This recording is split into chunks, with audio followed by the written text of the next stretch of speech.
KBS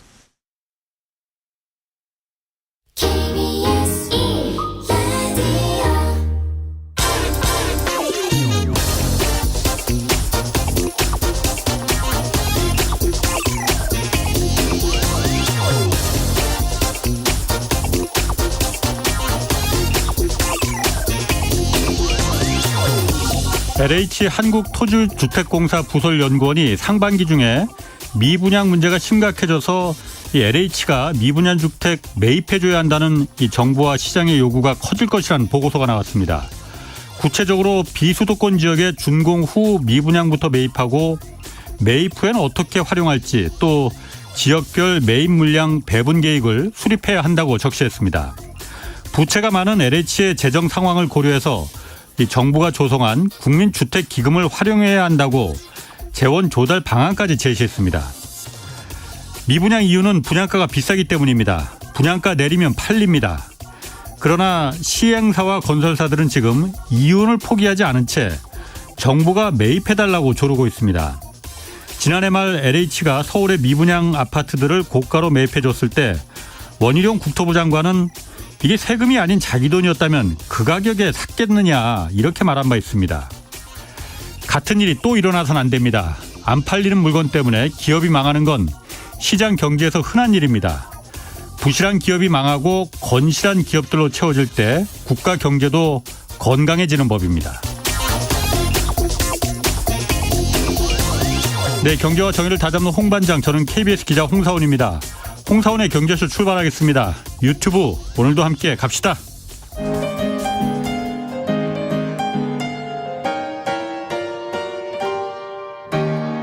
대한민국 최고의 경제 전문가와 함께합니다.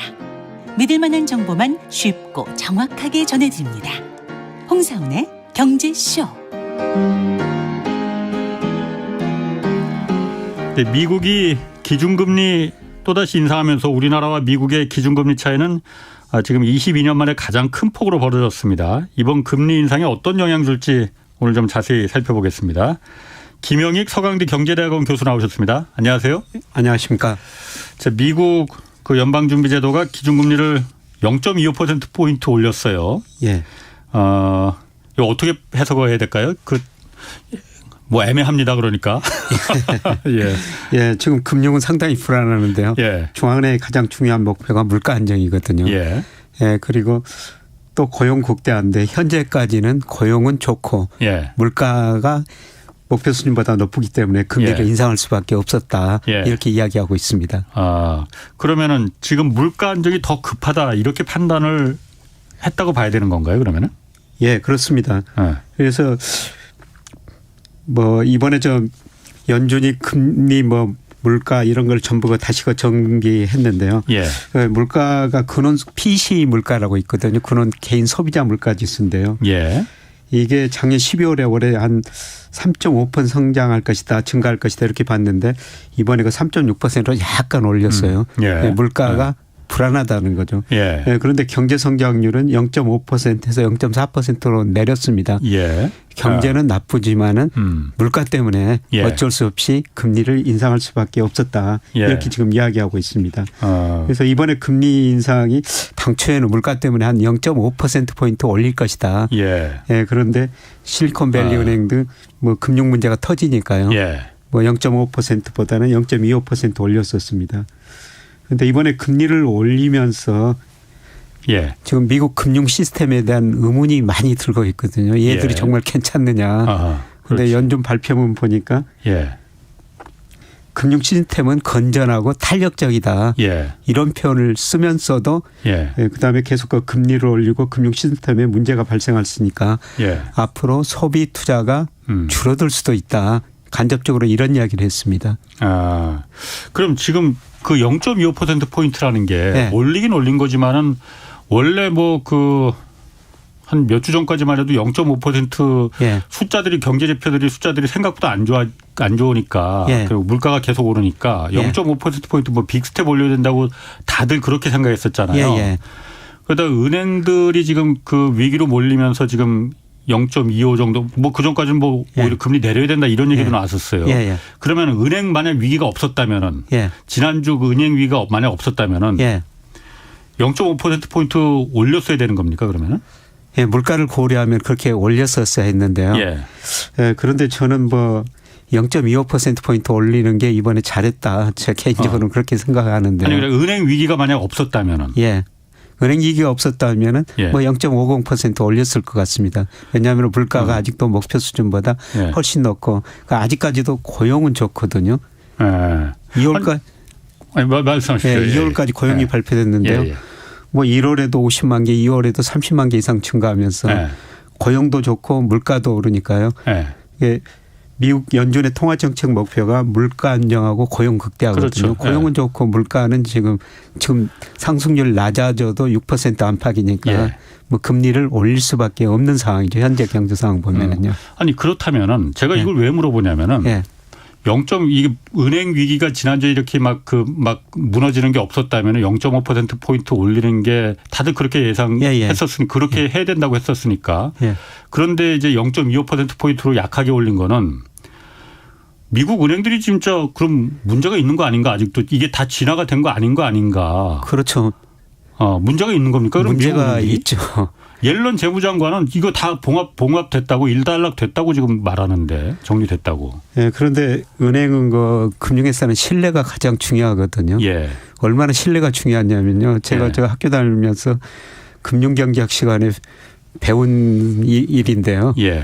홍콩의 한 은행이 뱅크런 파산 상태 이런 예를 들면서 그 교수가 예. 이런 이야기를 합니다. 그러니까 갑자기 비가 내립니다. 예. 그러니까 지나가던 사람이 비를 피하기 위해서 예. 그 은행 처마 밑에 예. 비를 피하기 위해서 많은 사람들이 거기 서 있었대요. 예. 근데 지나가던 택시 운전사가 사람들이 그 은행에서 돈 찾으려고 줄을 서 있다. 예. 이렇게 소문이 나니까 많은 사람들이 그 은행 와가지고 돈 찾아가 파산됐다는 겁니다. 예. 그래도 은행이 이렇게 아직도 이런 거 중소은행들이 파산되니까 아마 예. 미국 국민들 불안할 거예요. 그러면 은행 위기가 지금 그 일단락된 게 아니고 SVB 거기하고 지금 퍼블릭 무슨 은행 시그니처하고 예. 뭐 그 은행들 정도로 끝나는 게 아니고 예. 더 이어질 수도 저는 있다는 더 겁니까? 이어질 수 있다고 생각하고 있고요. 예. 예, 문제는 이제 더 중요한 게 실물 경제 침체예요. 지금까지는 미국 경제 좋다 이런 예. 말만 나왔는데요. 예. 그런데 연준 이번에 발표문에서 나온 것처럼 금리도 인상해 놓고 그다음에 은행권 문제가 발생하니까 아마 은행들도 기업들한테 가게들한테 돈을 덜 빌려줄 거고요. 예, 그렇겠죠. 그다음에 가게도 불안하고 기업도 불안하니까 투자를 줄일 거거든요. 예. 그래서 아마 실물 경제 침체가 올 가능성이 높아요. 그래서 경기 침체가 온다는 얘기는 계속 있었지만은 이번 사태 은행 파산 그 사태로 해서 더 빨리 올 것이다. 빨리 올 수가 있습니다. 그래서 미국 경제가 올해 연준이 0.4% 블룸버그 컨센서스가 0.7인데요. 근데 분기별로 블룸버그 컨센서스를 보면은 원래 이 2기 전에도 2분기, 3분기 마이너스 0.4, 마이너스 0.1 전기비 연율로 마이너스 성장한다고 전망이 돼 있었거든요. 그렇죠. 전망은. 그런데 이 일로 그 폭이 더 깊어질 수가 있다는 거죠. 그래서 더 큰 문제는 실물 경제 침체라는 겁니다. 한번 그러니까 은행의 그 위기 사람들이 은행을 믿지 못하기 시작했으니 거기서 투자 대출도 이제 은행들도 이제 쉽게 못 해줄 거고 그러다 보면 당연히 투자를 할 여력도 없어질 테고 그게 이제 침체를 더 가속화시킬 것이다. 그래서 왜 이런 문제들이 발생하는가? 2020년 코로나 때문에 미국 경제가 심각한 침체에 빠졌었거든요. 그래서 미국 정부가 돈을 쓰고 연준은 뭐 천문학적인 돈을 풀었지 않습니까? 그러다 보니까 모든 자산가에 거품이 발생했어요. 근데 채권 시장에서 거품이 붕괴되는 과정에서 실리콘밸리 은행 같은 채권 가격이 떨어지니까 문제가 발생했고요. 지금 주식 시장에서 거품이 붕괴되고 있고 부동산 시장에서는 이제 붕괴 초기거든요. 그러니까 자산 가격이 먼저 돈을 줄이다 보니까 자산가의 거품이 붕괴되고 지금 은행 문제가 발생하는 거고 그 다음에 실물 경제 침체가 올 가능성이 상당히 높다는 것입니다. 실물 경기 침체가 그러면 어느 정도로 오는 거예요, 그러면은? 올해 0.4% 연준 예상대로 이렇게 된다면요. 실제 GDP가 잠재 GDP 밑으로 한 2.5% 정도 떨어져요. 근데 얼마 전까지 미국 경제가 뭐 무착륙, 로랜딩 한다, 소프트 랜딩 한다 그런 이야기 다 들어가 버렸습니다. 그러니까 뭐 경착륙은커녕 연착륙도 아니고 뭐 무착륙 노랜딩한다는 얘기 있었는데 그 얘기는 지금 다 완전 거짓말이네 그러면은. 예, 그렇습니다. 아니 그렇게 뭐 한 달도 안 돼서 한 달 전에 그 얘기 들은 것 같은데 한 달 만에 이렇게 막 바뀔 수도 있는 겁니까? 그런데 우리나라 언론들이 그렇게 많이 쓰는 것 같아요. 예, 미국에서 한 전망 기관에서 예. 뭐 무착륙이다. 예. 그런 보고서가 나오니까 예. 그냥 언론들이 다 같이 써버린 거죠. 사실 제가 그 당시에 보더라도 작년 4분기부터 미 연준이 추정하는 잠재 GDP라고 있고요. 예. 그다음에 미 의회에서 잠재 GDP 추정하거든요. 예. 그 작년 4분기부터 실제 GDP가 잠재 GDP 밑으로 떨어졌어요. 예. 얕은 경착륙을 하고 있거든요. 아, 예. 그런데 한 그 연구 기관에서 한 단체에서 무착륙이란 전망이 나오니까 너도 나도 무착륙이란 단어를 많이 써버린 것 같습니다. 그게 그러니까 좀 사람들 말초 신경을 자극할 수 있는 좀 그런 용어니까. 그렇죠. 언론에서 그걸 갖다 그냥 크게 침소봉대 시킨 거다. 예, 그런 것 같습니다. 뭐 다른 전망 기관도 예. 반대 전망도 많이 있었거든요.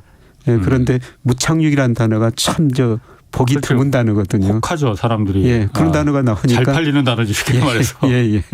그러면 김 교수님 생각에는 예. 일단 한국은 그래도 확실하게 지금 경기 침체로 들어서는 것 같아요. 예. 한국은 무역 수지가 뭐 지금 뭐 어떻게 해볼 수 없게 지금 막 그 무너지고 있으니까. 예. 미국 경기는 미국 경제가 경착륙합니까 그러면은 미국도? 예, 저는 뭐 경착륙하는 과정이라고 보고 있거든요. 예, 이미 실제 GDP가 잠재 GDP 미의회에서 추정 밑으로 떨어졌고요. 예. 예, 미국 경제가 미의회 전망대로 0.4% 연준 전망대로 0.4% 예. 성장한다면요. 예. 실제 GDP가 잠재 GDP 밑으로 2.5%나 밑으로 떨어져요. 이거는 경착륙이죠. 그런데 지금 보면은 이게 미국 그 연방준비제도는 어쨌든 통화 정책을 운영하는 데고 재무부는 이제 그 재정 정책을 운영하는 데잖아요. 그런데 이게 막 지금 뒤섞여 있는 것 같아요, 막. 그리고 연준도 그냥 제가 아마추어인 제가 보더라도 지금 뭐 하는 거지? 이게 긴축을 하는 건가 아니면은 부양을 하는 건가 뭐 헷갈리거든요. 왜냐면은 예. 연방준비제도의 가장 큰 목적은 어쨌든 물가 안정이지만은 예. 그리고 고용이지만은 더 큰 거야말로 연방준비제도가 가장 우선시하게 생각하는 거는 아마 달러일 것 같습니다. 예. 그리고 금융기관이 안정해야 된다. 예. 그래야만이 달러가 전 세계에 잘 힘을 발휘할 수 있다라는 걸 텐데 예. 미국의 은행들이 지금 위험해지다 보니까는 돈을 또 왕창 풀었잖아요. 예. 물론 코로나 때처럼 직접 주머니에 직접 시장에 막 푸는 건 아니라고 하지만은 예. 제 그 보니까는 양적 긴축이라고 해서 예. 연방준비제도가 미국 재무가 발행한 국채를 예. 계속 여태까지는 양쪽 그 부양할 때는 예. 돈 풀 때는 그걸 재무부에서 그 국채를 사다가 돈으로다가 막 다 시장에 뿌렸잖아요. 예. 그걸 이제 다시 물가 오르니까는 회수한다고 예. 양쪽 긴축이라는 프로그램을 이제 예. 했잖아요. 예. 그래서 한 6천억 달러 정도 9조 달러 정도 뿌린 걸 갖다가 예. 그거 줄여서 한 6천억 달러 정도 줄였더라고요. 예. 근데 지난 일주일 사이에 은행들 위험해지니까 다시 3천억 달러 그 절반을 일주일 만에 다시 다 풀어버렸잖아요. 예. 이게 박종훈 기자 말로는 히터 틀어놓고 덥다고 에어컨 틀어놓은 거라고 하던데 이래도 되는 겁니까? 그만큼 다급했던 것 같습니다. 예, 금융 시스템 안정을 통해 가지고요. 예. 예, 그것 때문에 말씀하신 것처럼 그 연준 자산이 주별로 발표가 되거든요. 예.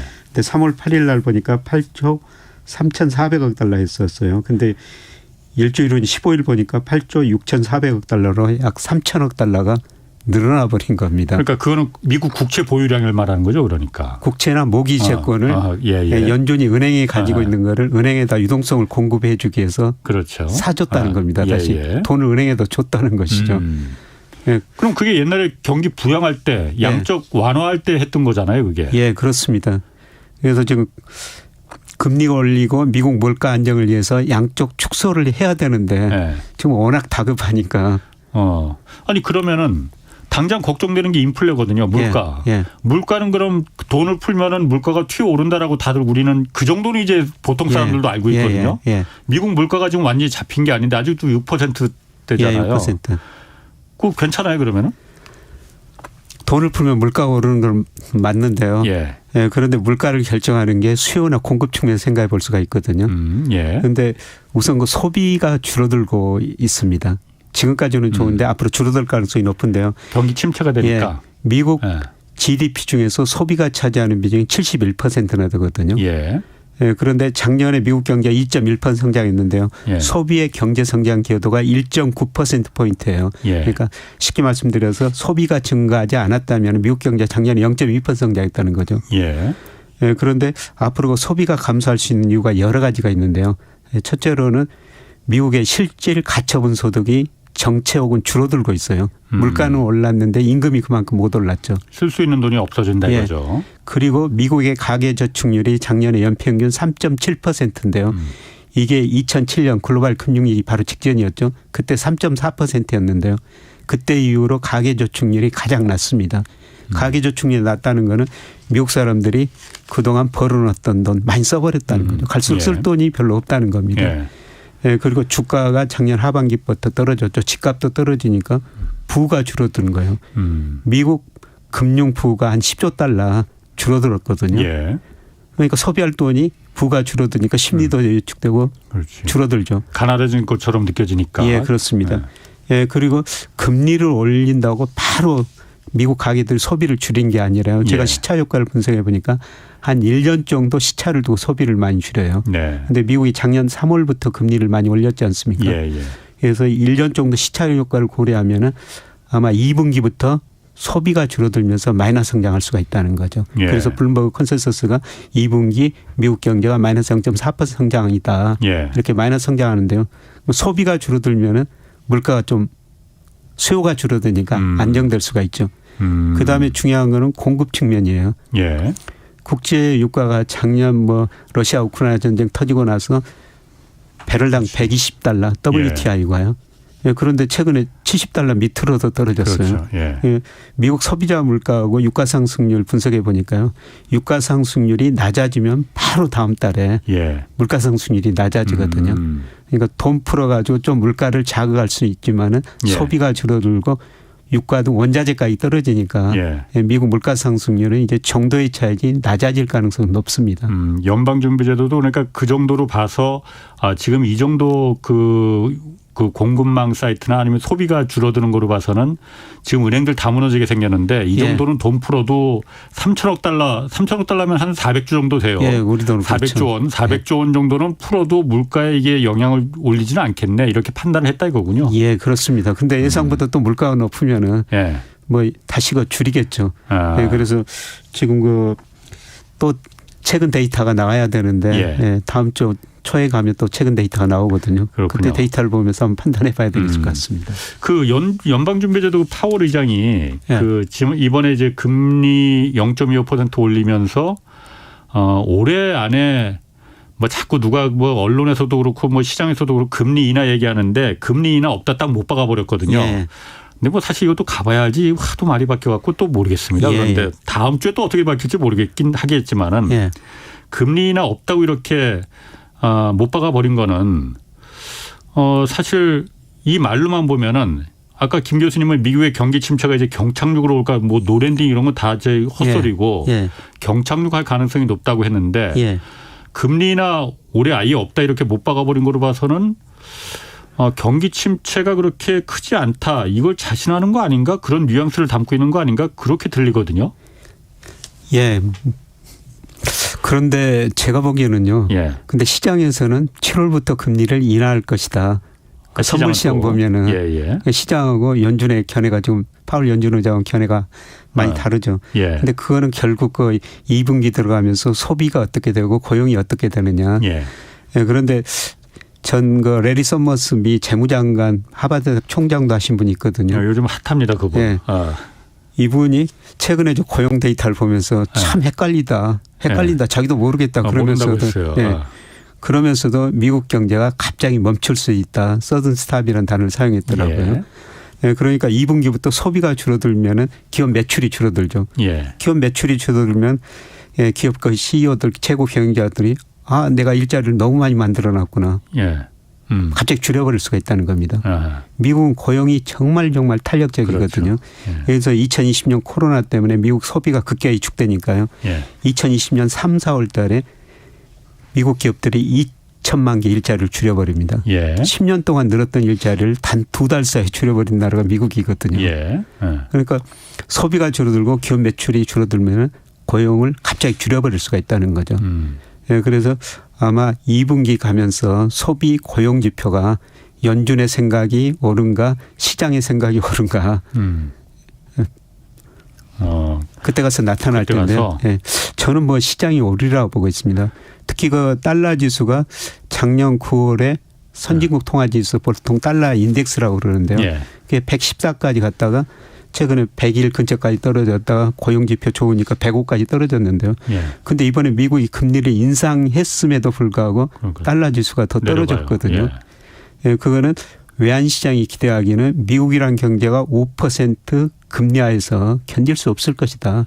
조만간 미국 경제가 침체에 빠지고 미국이 금리를 인하하고 미국이 금리를 인하하면은 미국으로 돈이 덜 들어갈 것이다. 외환시장이 기대는 그렇거든요. 예. 외환시장하고 파월 연준하고 지금 생각이 전혀 다른데요. 예, 저는 뭐 외환시장이 더 오리라고 보고 있습니다. 그러니까 김 교수님 늘 시장이 항상 그 정확했다, 예, 영리하다라고 말씀하시잖아요. 그러면은 시장은 지금 하반기에 그러면 금리가 인하를 한다고 지금 보고 있는 거예요. 그러면 그 하반기 금리가 미국의 기준금리가 내림세로 인하로 돌아설 가능성이 있는 거예요. 선물 시장에서 이번에 올리고 나서 바로 그 기대치를 보니까 7월부터 내릴 거로 그렇게 돼 있고요. 예. 연말에 가면은 뭐 4.25%포인트까지 내릴 것이다. 지금 5%인데. 0.75%포인트를 더 내린다? 예, 기대가 그렇게 돼 있어요. 근데 뭐 그 정도는 아니더라도 예, 저는 미국이 적정금리를 추정하는 뭐 테일러 준칙이라고 있거든요. 예. 적정금리 추정하는 방법인데요. 예. 이거는 기본이 뭐냐면은 예, 미국 경제가 능력 이하로 성장하느냐, 능력 이하로 성장하느냐, 이상 이하로 성장하느냐, 그리고 물가 상승률 얼마나 되냐 이거에 따라 가지고 적정 수준이 달라지는데요. 예. 아까 미국 경제가 올해 0.4% 성장한다면 실제 GDP가 잠재 GDP 2.5% 밑으로 떨어지거든요. 예. 예, 그러면은 금리 내려야 됩니다. 제가 추정해봐도 연말 4분기에는 미국의 적정금리 수준이 한 4% 중반대로 떨어져요. 그래서 저도 뭐 금리 내릴 거라고 보고 있습니다. 그렇군요. 뭐 그거는 한번 좀 가면서 한번 보시죠, 뭐. 예. 시장이 더 맞는지. 예. 파월이 더 맞는지. 그런데 파월이 요새 신뢰를 많이 잃어가고 있습니다. 아, 그러게. 얼마 전까지 그 디스인플레이션이라는 단어를 또 썼었거든요. 예. 그러다가 요새 물어보니까 그 단어가 적합하지 않다. 뭐 이런 식으로 말을 조금씩 바꾸고 있거든요. 파월 말 바꾼 거야? 뭐 사실 뭐 한두 번은 아니었기 때문에. 네, 그렇죠. 2021년에도 예, 그때 물가가 오르기 시작했는데 물가 상승이 일시적이다. 금리 안 오르겠다. 예. 그런데 물가가 오르니까 이제 뒤따라 금리 가감하게 올리고 있지 않습니까? 예. 그런 거로 봐서는 시장이 좀 맞을 것도 같고 그러면은 하반기에 금리가 미국 기준금리가 내려간다라고 판단하면 한국도 그러면 기준금리가 내려갈 수도 있다. 뭐 이렇게 볼 수 있는 거예요. 예. 그러면은? 우리나라는 지금 3.5% 기준금리인데요. 예, 당장 그 4월에 또 금리를 결정해야 되는데 예, 미국이 이번에 0.5%포인트 올렸으면 우리도 한번 다시 생각을 해봐야 될 텐데요. 1.5%포인트 납니다. 미국은 이제 뭐 5% 상한선이고 3.5%인데요. 우리 금리 제가 보기에는 그냥 지난번에도 동결했는데 이번에도 동결할 가능성이 상당히 높습니다. 아까 홍 기자님 말씀하셨습니다. 작년 4분기 우리 경제 마이너스 성장했거든요. 1분기도 지금 수출이요. 큰 폭으로 감소하고 있어요. 특히 3월 20일까지 일평균 수출 금액을 보니까 전년 동월 대비 23%나 감소하고 있습니다. 그런데 우리 수출이 20% 이상 감소한 거는요. 그러니까. 위기 때였어요. 2008년 그다음에 뭐 98년 우리 그 애한위기 겪었었죠. 2008년 글로벌 금융이 있고 2020년 코로나. 그때 세계 경제가 급기야 침체되니까 그때 수준이거든요. 수출이 20% 감소한 거는. 그만큼 지금 수출이 감소하기 때문에 우리 GDP에서 수출이 차지하는 비율이 무려 45%나 되거든요. 그러니까 1분기도 우리 경제가 마이너스 성장하고 있을 가능성이 높다는 겁니다. 그리고 이제 가장 중요한 거는 물가죠. 과연 이제 3월 물가가 4월 초에 발표가 되거든요. 그래서 물가가 어떻게 되느냐. 2월 달에는 4.8%였어요. 소비자 물가가. 4%에 진입한 건데요. 뭐 제가 예상해 보면 한 4.3% 정도 나옵니다. 뭐 한국은행도 이 정도는 기대하고 있는 것 같습니다. 예. 그 정도면 그러니까 금리를 더 올리지 않아도 예, 예. 물가는 이제 자신 있다 이렇게 예. 볼 수 있다는 거죠. 예. 한국은행 총재가 연말 가면은 3% 초반으로 물가상승률이 낮아질 수 있다. 물론 3% 초반도 예. 한국은행이 목표한 2%보다는 높죠. 예. 예, 그런데 물가상승률이 낮아지고 경기가 지금 침체에 빠지고 있으니까 예. 아마 우리 금리 동결할 가능성이 상당히 높아 보입니다. 그런데 아까 말씀하신 지금 그 수출이 지금 그 걱정스러울 정도로 줄어들고 있잖아요. 예. 20% 이상 줄어든 거는 과거에 위기 때 이후에는 없었다는 예. 그런 경험 그 기록인데 예. 금리를 동결하거나 금리를 기준금리를 내린다고 해서 그 수출이 늘어나는 겁니까 그러면? 수출은 세계 경제 상황이 절대적으로 중요하죠. 그러니까 예. 예. 우리 금리 내린다고 그래가지고요. 예. 뭐 환율이 조금 오르면서 수출 가격 경쟁이 조금 도움이 될 수 있지만은 수출은 환율보다는 세계 경제 상황에 더 예. 의존하죠. 예. 그런데 지금 올해 수출이 그렇게 안 되는 거는요. 예. 예. 작년에 우리 수출이 6% 정도 증가했는데 중국으로는 감소했지만 미국으로 수출이 한 15% 증가했어요. 그런데 미국 소비가 위축되면은 예. 미국으로 수출마저 줄어들 수가 있다는 거죠. 예. 아니 그러니까 제가 물어보는 거는 예. 아까 이제 수출이 그 계속 너무 감소돼 갖고 우리 경기가 그 마이너스 성장이 될 가능성이 높으니 그것 때문에 이제 기준금리를 이제 인하해야 된다 그렇게 제가 들렸거든요. 예. 그게 직접적인 연관관계가 어떻게 있는 건지. 우리가 금리를 내리면요. 예. 돈이라는 게 눈이 있어가지고 우리가 미국보다 금리가 지금도 낮지만 더 내려버리면은 예. 우리나라로 돈이 안 들어오죠. 그렇지. 뭐 우리나라 예. 돈이 안 들어오면 우리 원달러 환율이 올라버려요. 아, 그럼 환율이 올라버리면은 우리 수출 가격 경쟁력이 좀 좋아진다? 올라가죠. 예. 아, 수출 경쟁력이 좋아진다. 예. 아, 그리고 이제 금리를 내리면 뭐 이론적으로 예. 가계 소비가 증가하고 기업 투자가 좀 증가할 수가 있죠. 예. 그런 부분 때문에. 예, 예. 그러면은 지금 사실 지난번에 2월에 그 우리가 한국은행이 기준금리 3.5%로 그냥 동결시킬 때, 그때 선제적으로 뭐 좀 올려야 된다, 먼저 올려야 된다 뭐 이런 얘기도 많았지만 결국은 동결을 시켰단 말이에요. 예. 근데 그 다음에 바로 이어서 미국이 막 그 빅스텝 얘기 나오고 예. 막 그랬었잖아요. 그래서 야, 이거 그때 올렸어야 되는 거 아닌가 이 얘기도 있었는데 예. 지금 와서 보면은 예. 미국의 은행 위기들이 있어 갖고 예. 미국이 기준금리를 그렇게 껑충 올리지 않고 살짝만 베이비 스텝으로 올린 게 예. 우리 입장에서 봤을 때는 미국의 은행들이 저렇게 막 그 우당탕탕하고 막 위기에 빠졌던 게 다행이었네요. 그러면은. 예, 그렇죠. 금리 그때 동결한 게 뭐 그런 걸 예상하지 않았지만 물론 예상은 안 했겠지만. 예. 예. 그때 그 미국의 은행들이 위기가 그 빠졌던 게 우리로서는 그러니까 아주 천우신조였군요. 그러면. 예, 뭐 그렇게 볼 수 있을 것 같습니다. 그럼 다음 한국은행 4월 11일 날 지금 기준금리 다시 결정하는데 그때는 이제 미국 0.25% 이번에 올렸지만은 그래도 동결을 예. 하는 게 더 맞다. 예, 그렇습니다. 경기 침체가 워낙 우리가 지금 예. 안 좋으니까 경기가 안 좋으니까. 예, 근데 가장 이제 우려되는 게 예. 미국하고 우리하고 기준금리는 1.5%포인트 차이 나고요. 예. 그다음에 미국 10년 국제 수익률은 3.4, 우리 뭐 3.23이거든요. 예. 10년 국제 수익률 거의 비슷해요. 근데 우리가 지금 미국보다 10년 국제 수익률도 더 낮아졌죠. 예. 예, 그렇게 되면은 우리 그 채권 시장에서 돈이 많이 빠져나갈 것 아니냐 예. 이런 우려가 많이 나오죠. 예, 그런데 이미 그 채권 시장에서는 돈이 빠져나갔어요. 예. 1월 달에 한 6조 5,680억 원 빠져나갔고요. 예. 예, 그다음에 뭐 2월에도 한 7,800억 원 정도 빠져나갔거든요. 예. 예, 그런데 많이 빠져나간 것 같습니다. 예, 금리 차를 기대한 채권 투자 자금이요.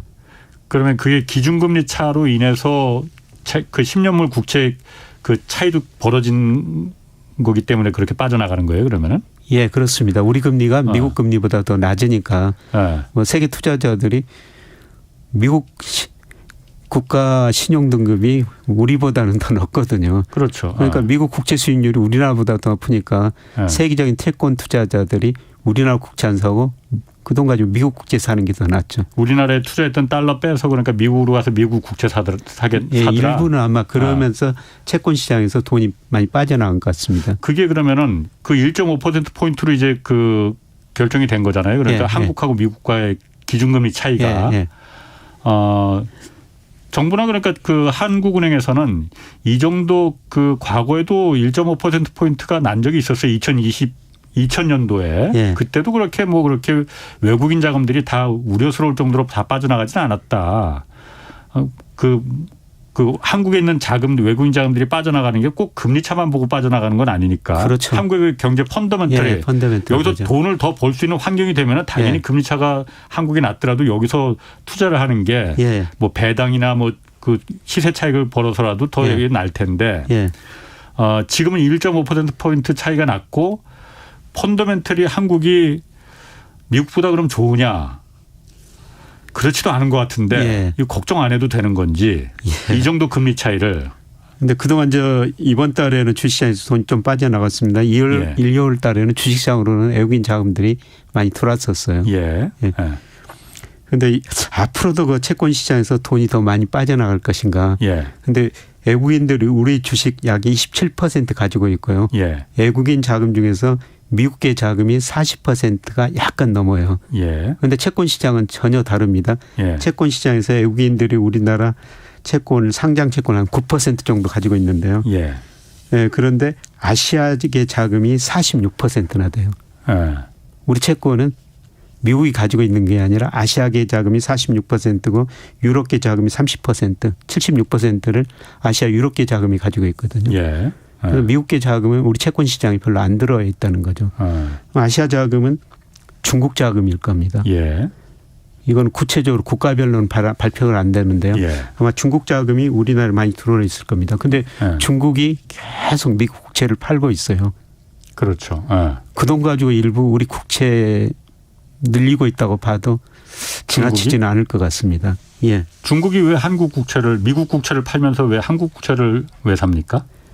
자산 배분의 다원화 차원에서요. 다원화 차원에서. 예. 예. 그런데 중국이 최근에 그 미국 국채를 계속 팔고 있거든요. 예. 그런데 2013년 말에 중국이 가지고 있는 미국 국채가 1조 2,700억 달러 됐어요. 근데 어제 저녁에 올 1월 통계 발표한 것 보니까요. 8,594억 달러로 많이 줄어들어 버렸습니다. 중국은 미국 국채 계속 한 6달째 지금 계속 팔고 있거든요, 지금. 6달째가 아니라 지금 2013년 이후로 계속 그래요? 줄이고 있어요. 6달째가 아니고 6년째. 예, 2013년이 정점이었고요. 그래요? 그러니까 이게 무슨 의미냐면요. 2001년 미국이 중국 WTO 가입시켜줬죠. 예. 그래서 중국이 WTO 가입하면서 낮은 그 노동비용으로 다양한 상품을 생산해가지고 미국으로 수출해줬거든요. 예. 그래서 월마트에 진열된 상품 절반 이상이 중국산이다. 예. 그래서 이 정도 이야기까지 나오거든요. 그래서 2001년부터 작년까지요. 예. 미국이 중국하고 교역해서 6조 1,000억 달러 적자가 났습니다. 그런데 중국 입장에서 보면 6조 1,000억 달러 벌어온 거죠. 예. 그런데 중국이 그 돈 일부 가지고 미 국채를 사줬어요. 예. 그러니까 2008년 미국이 금융위기 진원지가 됐었죠. 예. 그래서 미국 정부가 국채를 발행해가지고 경기를 부양했는데요. 그 국채를 중국이 상당 부분 사준 겁니다. 예, 그런데 그때 당시 미국 국민 입장에서 보면은 뭐 중국이 상품도 싸게 공급해서 그렇죠. 월마트에 공급해주고 미 국채 사가지고 금리도 낮춰주니까 집값 오르고 주가도 오르고 좋았거든요. 그런데 중국이 그 국채를 계속 팔고 있다는 겁니다. 그러니까 그때야 뭐 사실 미국하고 중국이 사이가 좋았던 때고. 예, 아주 성한 때였어요. 지금은 미국하고 중국의 사이가 나쁘잖아요. 예. 그러면은 중국이 지금 미국 국채를 계속 팔고 있는 거는 예. 팔고 있는 거는 달러 때문에 그런 거예요. 그럼 달러 예. 때문에 마음 상한 게 많아서. 예, 지금 미중 패권 전쟁이 계속되고 있고요. 예.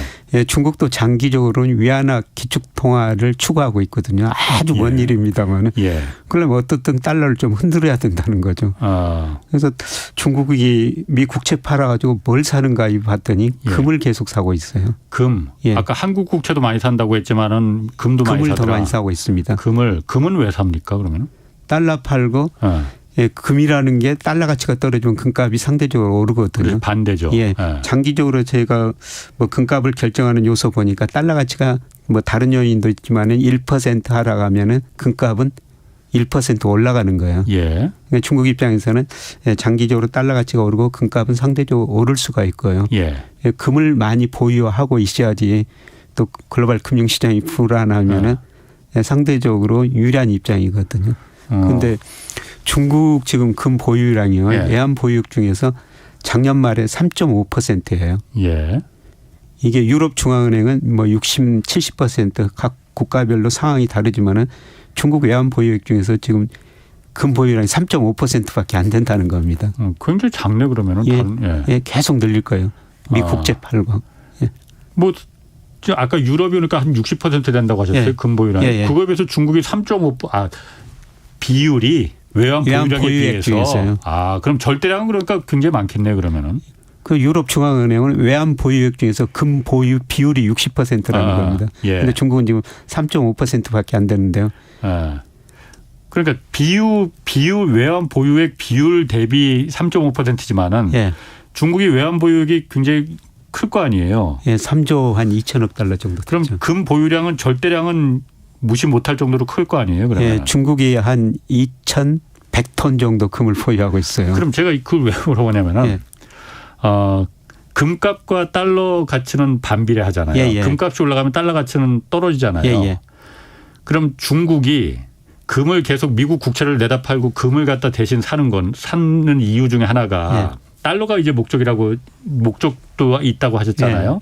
금을 계속 사들여서 금값이 올라가게 되면은 이걸 올려서 금값을 올려서 달러 가치를 인위적으로 떨어뜨려야겠다 이 생각도 갖고 있을 수 있는 겁니까? 뭐 그런 생각도 있는 거죠. 중국은 아주 장기적으로 뭐 중국이가 달러라는 기축통화를 보면서 정말 부러워하고죠. 중국이 미국을 보기에요. 미국이 이거 100달러 지폐 찍어내는데 비용이 적게는 20센트, 많게는 한 40센트 들어간대요. 그러니까 미국이라는 나라가 20센트, 40센트 비용 들여가지고 100달러 지폐를 찍어내가지고 그 돈 가지고 자기들한테 신발도 사가고 옷도 사가고 심지어는 무기 생산으로 세계 경철 노릇을 하더라는 거죠. 그게 기축통화예요. 중국의 꿈이 위안화 국제화를 포함한 기축통화거든요. 그 꿈을 달성하기 위해서는 달러라는 기초통화 지위를 약화시켜야 되죠. 쉽게는 안 이루어지고 아주 서서히 일어날 일인데요. 그렇겠죠. 뭐 그렇겠지만 물론 중국의 그 오랜 그 꿈은 기대는 이해는 하는데 중국이 어쨌든 미국 국채를 많이 갖고 있잖아요. 옛날엔 가장 많이 갖고 있다가 지금은 일본 다음으로 많이 갖고 있는 나라잖아요. 달러의 가치가 떨어지면은 중국이 갖고 있는 미국 국채 그 가치도 같이 내려가는 걸 거 아니에요. 같이 내려가죠. 그러면은 중국의 부가 손실 본다는 걸 그걸 감수하고서도 달러의 가치를 갖다 떨어뜨려야겠다 이렇게 생각한다는 거예요. 그러니까 덩샤오핑이 시장을 개방하면서 이런 이야기를 했어요. 창문을 열면은 신선한 공기가 많이 들어오지만은 파리도 들어온다. 우리가 어떤 의사결정을 행동했을 때 긍정적, 부정적 양면 효과가 있죠. 그런데 자기들이 미 국채를 팔면 미 국채 가격이 떨어져 손해를 보지만은 자기들이 기축통화 달러라는 기축통화를 약화시키는데 도움이 된다면은 그런 행동을 할 수도 있다는 겁니다. 그런데 지금 서서히 팔고 있기 때문에요. 살을 내주고 뼈를 취한다 뭐 이런 건가? 그럼 아까 말씀하시기를 중국이 그러니까 미국 국채 제가 그 얘기 들었거든요. 미국 국채 팔면서 대신 금도 사지만 한국 국채도 지금 사고 있다고 했잖아요. 그게 아주 유의미할 정도로 많은 양을 사고 있는 겁니까? 근데 중국이 우리 국채를 얼마나 보유하고 있는지 통계를 발표 안 하거든요. 그런데 이 금융감독원이라는 데서 이 통계를 발표하는데요. 이게 몇 년 전부터 국가별로 발표를 하는데 주식은 국가별로 발표를 하거든요. 어느 나라 국적이 가진 사람이 우리 주식을 얼마나 가지고 있다 발표하는데 채권은 발표 안 해요. 그런데 발표 안 한 이유가 가장 중요한 이유가요. 미국 사람들이 가지고 있는 국채보다도 중국 사람이 가지고 있는 우리 채권 비중이 더 높아졌을 때 그 다음 달부터 발표를 안 한 거예요. 중국이 많이 갖고 있으니까? 왜요? 그래서 저도 물어봤어요. 저 연구하는데 국가별 우리 채권 보유 비중 그거 필요하다. 금감으로 전화했는데 그걸 저 외국인들 채권 투자자들이 싫어한대요. 그게 저는 제가 보기에는 말도 안 되는 이야기입니다. 그럼 그 말은 다시 말해서 한국의 국채를 그 지금 굉장히 많이 지금 중국이 갖고 있다 이 얘기로 지금 이해해도 되는 거예요? 그렇습니다. 그러면 다시 말해서 모르겠습니다. 그러니까 중국이 예를 들어서 그 한국의 국채를 이용해서 한국을 컨트롤할 수 있는 위협할 수 있는 무기가 될 수도 있는 거 아니에요? 그렇죠. 많이 가지고 있으면은 중국이 어느 날 우리 국채 팔아버리면 그러니까 우리 저 금리 급등하고 그다음에 뭐 원화 가치 급락하고 그럴 수가 있죠. 예, 그런데 지금 아시아 자금이 우리 국채 채권의 46%를 가지고 있거든요. 제가 정확한 비중은 몰라도 대부분 중국계 자금일 거예요. 예. 그럼 그 중국이 그 아까 한국 국채 말고 금을 지금 많이 또 사들이고 있으면은 금값은 앞으로도 계속 지금 금값 엄청나게 올랐다고 하거든요. 예. 많이 앞으로도 올라갈 가능성이 있습니까 그러면? 뭐 단기적으로 최근 급반등했으니까 좀 조정을 거칠 겁니다만 저는 달러 가치가 달러 지수가 114에서 지금 102까지 10% 이상 떨어졌거든요. 예, 미국 대내 불균형이 너무 심화되고 있어요. 예, 미국 연방정부 부채 많죠. 그다음에 대순부채가 거의 17조 달러 됩니다. 이런 걸 고려하면 장기적으로 달러 가치가 하락할 수밖에 없습니다. 그래서 저는 뭐 기간의 문제지 앞으로도 최소한 달러 가치가 20% 떨어질 것이다. 그러면은 달러 가치가 1% 떨어지면 금값은 1% 올랐으니까 금값은 20% 정도 올라갈 수가 있다는 겁니다. 금값은 20% 올라갈 가능성이 있다. 그럼 그 달러 가치 그 하락이라는 게 사실 이번에 그 실리콘밸리 은행 파산하면서 실리콘밸리 은행이 물론 크레딧 스위스나 뭐 다른 은행들 파산하고 좀 경우가 다르지만은 실리콘밸리 은행 같은 경우는 사실 가장 안전한 자산이라고 하는 미국 국채를 갖다가 잔뜩 사들였다가 그게 수익률에서 그 가격이 이제 폭락하면서 은행이 망해버린 거잖아요. 다시 말해서 가장 모범생인 미국 국채를 갖다가 사서 나는 이렇게 착한 은행이야라는 걸 했는데 미국 국채를 많이 보유했기 때문에 역설적으로 파산을 해버렸다. 그건 다시 말해 미국 국채가 안전하지 않다. 이렇게 미국 국채에 그 어떤 신뢰에 금이 간 거 아닌가. 그걸 봐서는 중국 입장에서는 지금 흐뭇하게 웃고 있는 거 아닌가. 뭐 이런 그 생각이 좀 들거든요. 예, 그런 추론도 부분적으로 가능한 것 같습니다. 미국 국채를 너무 많이 가지고 있다가 실리콘밸리가 이번에 은행이 어려워졌으니까요. 뭐 금융회사들도 과연 국채를 그렇게 많이 사야 될 것인가 그런 의심을 하면서 수요가 줄어들 수는 있습니다. 그런데 보다 이제 근본적인 문제는 실리콘밸리가 여유자금이 있으니까 그 돈 가지고 채권을 50% 이상 너무 많이 사버렸거든요. 그런데 미 10년 국제 수익률이 2020년 3월 달에 0.5%였었어요. 그런데 최근에 4%까지 올라와 버리니까 국채 가격은 급락한 거죠. 그러니까 모든 게 그 자산 배분을 적절하게 잘해야 되는데요. 이 실리콘밸리 은행이 너무 국채 채권에 너무 많은 투자를 했다는 거죠. 그럼 그게 미국 국채 신뢰하고는 좀 결이 다른 얘기인 거예요. 그러니까 그 투자 그러니까 어떤 해지를 못해서 위험 배분을 못해서 그냥 달걀을 한 바구니에 잔뜩 담아놔갖고서는 실리콘밸리가 멍청한 그 자산 배분을 그 전략을 포트폴리오를 짰기 때문에 망한 거지. 미국 국채하고는 이건 상관없는 얘기다 이렇게 볼 수 있는 거예요? 전혀 상관없는 건 아닌 것 같고요. 달러 가치가 떨어지면은 사람들이 미국 국채 덜 사거든요. 그런데 외국인들이 중국이 줄이고 있지만은 몇 년 전에는 외국인들이 미국 정부가 발행 국채를 한 32% 가지고 있었는데요. 작년 말 보니까 23%로 줄어들었어요. 점차 외국인들이 미국 국채를 줄이고 있거든요. 그거는 장기적으로 달러 가치가 하락한다는 겁니다. 그러면 외국인들이 줄이니까 미국 금융회사에 좀 사고요. 그다음 미 연준이 많이 사줘 버렸죠. 그렇죠. 양적 완화하면서. 그런데 지금 미 연준도 양적 축소를 해야 될 형편이니까 별로 못 사고. 그러면은 미 국채에 대한 투자 수요가 앞으로는 좀 줄어들 것 같습니다. 그 연방준비제도 같은 경우도 그 양적 축소라고 해서 양적 축소라는 게 다른 게 아니고 잔뜩 사들였던 미국 국채를 다시 어디다가 팔아갖고서는 그거다가 달러를 갖다 흡수하자는 거잖아요. 미국 국채가 누가 사줍니까 그거를 그러면? 중국도 안 사주고. 중국도 안 사주고 다른 나라도 안 사주고 그러니까요. 현재까지는 미국 금융회사들이 사주고 있어요. 금융회사들이 미국 금융회사들이 계속 사주고 있는데 그런데 이번에 그 실리콘밸리 뭐 국채 많이 보유하고 있다 파산까지 갔지 않습니까? 이런 거 생각하면은 이거 사도 되는 건가? 그런 의심을 한번 하죠. 겠네요. 그러면은 미 국채 수익률은 생각보다 안 떨어질 수가 있다는 겁니다. 국채 수익률이 안 떨어진다는 거는 국채 가격은 예. 올라간다는 거. 국채 수익률이 안 떨어지면 국채 가격이 당초 경기가 나빠지면은 금리가 떨어지고 국채 가격이 많이 올라가야 되는데 예. 국채 수요자들이 그 줄어드니까요. 예. 예, 미국 금리는 다른 나라 금리보다 덜 떨어지고 예. 상당히 높은 수준을 유지할 수가 있다는 겁니다. 예, 그렇게 되면은 미국 금리가 높은 수준을 유지하면은 가계가 소비를 가것처럼 할 수 없고 기업 예. 투자도 투자도 할 수 없으니까요. 예. 예, 미국 경제가 장기적으로 저성장이 불가피할 수가 있죠. 그래서 연준이 올해 0.4%고요. 내년도 올해 0.4%면 내년에 기저효과로 성장률이 높아야 되거든요. 예. 내년도 1.2% 전망하고 있어요.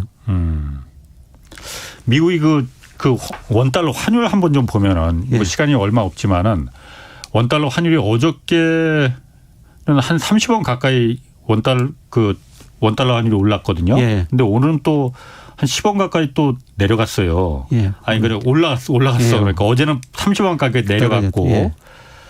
미국이 어제야 뭐 그 기준금리 미국 기준금리가 올렸으니까는 30원 가까이 그 달러 가치가 올라간 거는 내 이해가 가는데 예. 오늘은 다시 또 이렇게 한 10원 가까이 빠져버리고 예.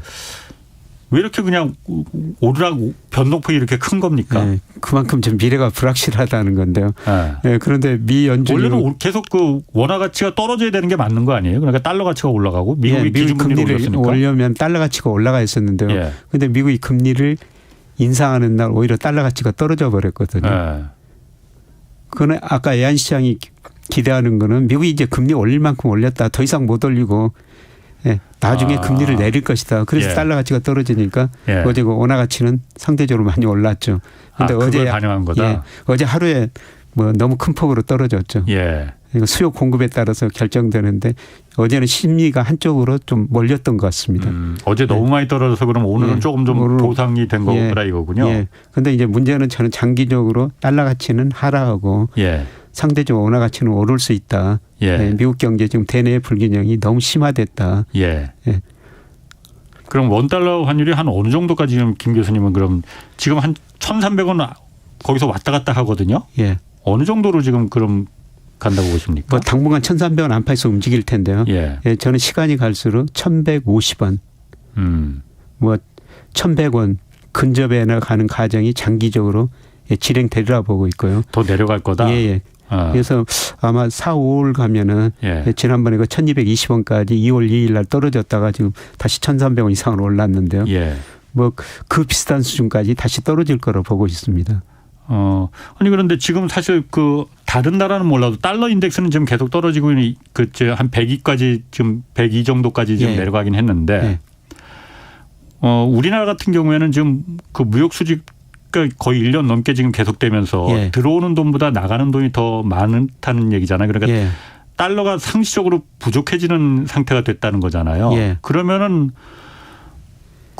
그 원화 가치가 더 계속 내려갈 수밖에 없는 거로 봐야 되는 거 아니에요? 예. 근데 무역 수지 적자가 수출이 이제 3월부터 감소하기 시작했거든요. 예. 수입이. 수입이. 예. 유가도 떨어지고 원자재 가격 떨어지고 소비 위축되니까요. 예. 앞으로 그 소비가 줄어들면서 원자재 가격이 떨어지면서 수입이 감소할 거예요. 수입이 감소하면서 무역 수지 적자폭은 축소될 거라는 겁니다. 예. 그럼 지금 이게 구조적으로 계속 그 고착화되는 게 아니고 다시 흑자로 바뀔 가능성도 있는 거예요?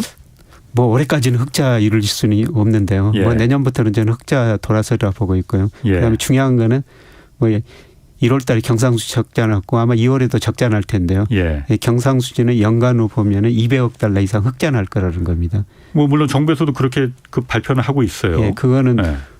우리가 98년 외환위기 이후 경상수지 흑자가 1조 한 300억 달러 정도 됐는데요. 예. 그 돈까지 해외 직접 투자하고 해외 증권사 넣었으니까 뭐 이자 배당 소득이 그렇지. 계속 들어오거든요. 작년에 예. 240억 달러 들어왔는데 예. 올해는 그것보다 좀 미국 기업들이 좀 어려워지니까 배당도 덜 줄고 예, 그래서 좀 줄어들 텐데요. 예. 그래서 그쪽에서는 그 투자 소득 수지라고 그러죠. 이자 예. 배당 소득. 이거는 한 연간 200억 달러 이상 들어올 것 같습니다.